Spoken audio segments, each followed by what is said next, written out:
everyone, I'm Colleen Raboy of Surigao del Sur.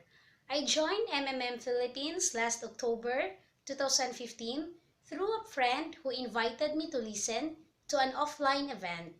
Um, with that day, I learned about MMM Philippines and I've learned that it's a mutual aid of helping each other.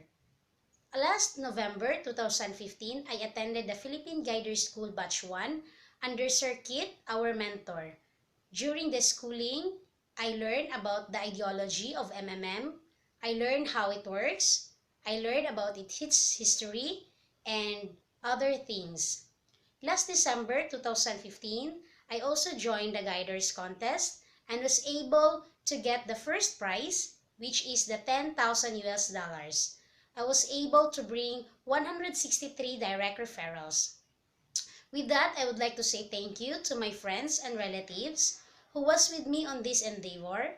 I would like to say thank you to them for accompanying me to all my table meetings, to my offline event, and also to my first charity event in Bokto National High School.